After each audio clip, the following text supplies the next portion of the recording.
I'm going to now offer a few comments based on my article in the in Ebb magazine, and speaking to some of the broader themes of today, and then we'll open it up for a Q&A discussion, broader audience discussion. So yeah, I have an article in this special issue titled "Two Logics of War: Liberation Against Genocide." I think many of the speakers have touched on many of the themes that I discuss. So just very quickly, I want to begin with things that Max, Matteo, and others have emphasized around thinking through imperialism in relation to capitalism, but thinking through imperialism as a primary contradiction of the capitalist world system. And emphasizing again, what does this mean? It means this logic of the denial of sovereignty to states outside of the core capitalist countries, right? And the denial of sovereignty, as I believe Matteo really emphasized, really hinges on this question of force. And I know last time I was on an IMG panel, I emphasized the work of Samir Amin, but Amin, of course, has two dimensions vis-a-vis the denial of sovereignty coming through economic force and military force. And so this is the foundations of the world system from the 16th century to today, is the imposition of greater violence to essentially usurp sovereignty, to deny sovereignty, to ensure then that integrated global economic processes result in the transfer of surplus value from periphery to core. And now within this framework, this is where I think a lot of forces of contestation on the left and otherwise find themselves in moments of confusion, because the question becomes, does political action contest the level of sovereignty, or does it reinforce the denial of sovereignty? And I think there are two roads that open up in the struggle against imperialism. There's the confused road that actually accepts the permanent, eternal kind of maintenance of imperial force, of the imperial denial of sovereignty, and seeks recognition from the imperial sovereign. It seeks resources under the regime of imperial sovereignty. And there's another road that actually contests it at the level of force.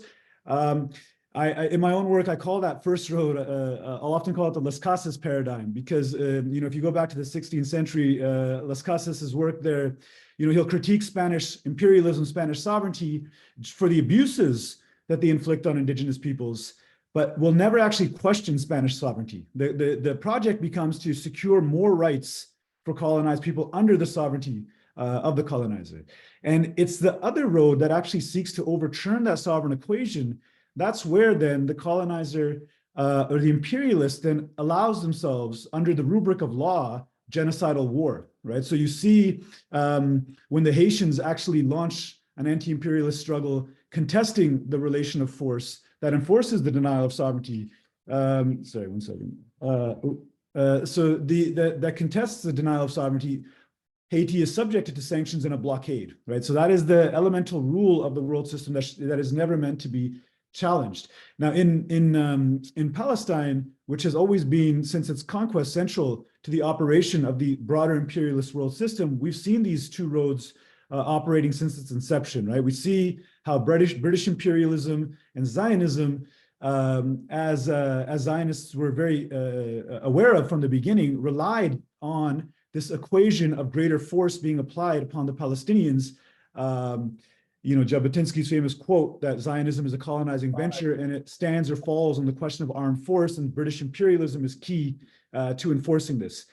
Within this framework from the beginning, you saw a Palestinian elite that accepted this equation of force, and underneath it sought to press for national rights, right? Under this belief that you could be recognized by the imperial sovereign rather than overturning the imperial sovereign. And so this was one road that emerged in Palestine that we can call the normalization road. And there's a second road, though, that also emerged in Palestine from its inception, of course, taking its strongest expression with the Palestinian Great Revolt in the 1930s, which challenges the material basis of the denial of sovereignty at the level of force. But again, here is where then the Palestinians are subject to the logic of extermination the moment in which they challenge that fundamental question of the denial of sovereignty and the material basis of this, right? Now, so this has been an ongoing struggle, not just in Palestine, but across those subjugated by the broader imperialist system. I want to just jump ahead, though, after putting that on the table.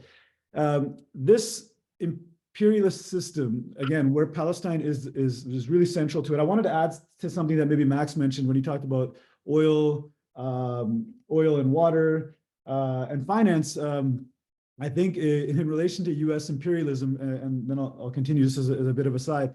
I'm curious what folks would think about the role that Palestine and the U.S. support of Zionism plays in the maintenance of the U.S. oil dollar complex, right, which was key to the U.S.-Saudi relationship in the 1970s, and key to the U.S. projecting power even vis-a-vis its allies, right, linking the oil, the dollar to oil. So yeah, I just want to put that out there in addition to what Max emphasized. So this imperial system built upon the denial of sovereignty on these two legs, an economic and military leg, in our contemporary context, it kind of reaches its maximum expression at that end of history moment when the Soviet Union kind of collapses and the United States really brings forth this unipolar world order. And at that time, many critical scholars, much on the left, viewed this again as this permanent, irreversible condition. So you have an analysis of a world system overrun by Western finance capital, a world system overrun by overwhelming Western US military power. And there's a sort of analysis that emerges that just constantly looks at maybe the victimization of the global South vis-a-vis structural adjustment programs, looks at kind of uncontestable US military power that maybe you can march on the streets against, maybe you stand with the victims of that power. But what was missed out at that same time was that there was this other road, the resistance road, was being crafted on both economic and military grounds from the 1980s onwards. I think I won't discuss it now, but of course we know that the story of economic globalization and imperialism, a lot of the even Marxist analysis missed out on how China was constructing a challenge from the 1980s onwards to this kind of economic imperial sovereignty. But what was happening in the region was you also had forces like Hezbollah reconstructing on the basis of armed struggle a material basis to challenge the denial of sovereignty in the region.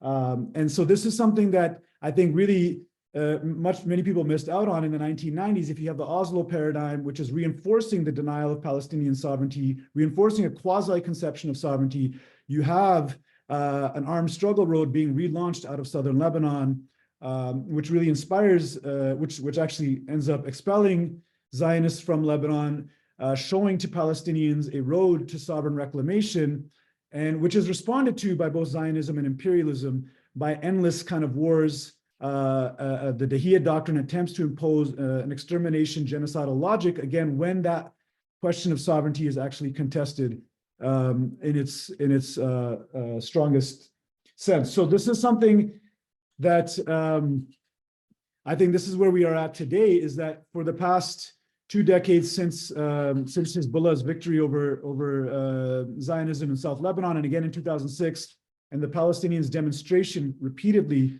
of a rising capacity to defeat Israel in military terms. And it's not just the Palestinians, but we see this happening in the broader region. US military power, its limits are being clearly shown, whether that's in Iraq, whether that's in Yemen through the proxy war that the Saudis waged with the backing of the US and the UK. You're seeing the basis of the imperial system, right? The basis of force that enables the denial of sovereignty, not just in the region, but more broadly across the global South. We're seeing this brought to challenge in a way we haven't really seen before, right? And I think this is why you're seeing a different kind of geopolitical positioning of, say, China and Russia vis-a-vis what's happening in the region, because you can see that the economic leg that China has been advancing, the United States has responded to it with an attempt at military encirclement, with building military bases. And we can get a sense of how the armed resistance in the region here is actually necessary to maintain a space for challenging the economic imperialist order that, let's say, China has been very at the forefront of doing, right? So I think I just wanted to end then with this comment of where are we in terms of this challenge of force. I think this is a really interesting time that we're at right now, because the project of imperialism has been to present anti-colonial armed struggle, the anti-colonial resistance, as irrational, right? So when October 7th is launched, it is presented as an irrational violence that you cannot negotiate with, that must be exterminated again, right? Now, this is for ideological reasons, because it must minimize the threat that is imposed to imperial sovereignty.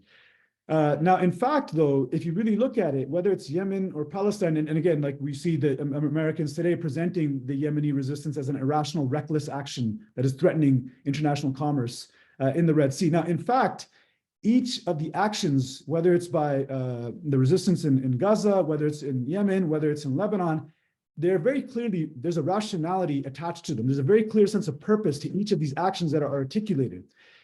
It is, in fact, the imperialists and the Zionists who cannot really find a rational explanation to what they're doing, right? So when the United States, when they're bombing Yemen, they cannot actually get to the basis of Yemen's material power, right? The Yemeni resistance, the resistance in Gaza and Lebanon, the dialectic of their engagement with imperial force is of such that they've constructed a capacity that imperialism cannot penetrate. Now, whether this is subterranean weapons production capacity, or other techniques that have been developed over decades of resistance, you can just see imperialism basically hitting its head against the wall, unable to get to the roots of anti-imperialist force.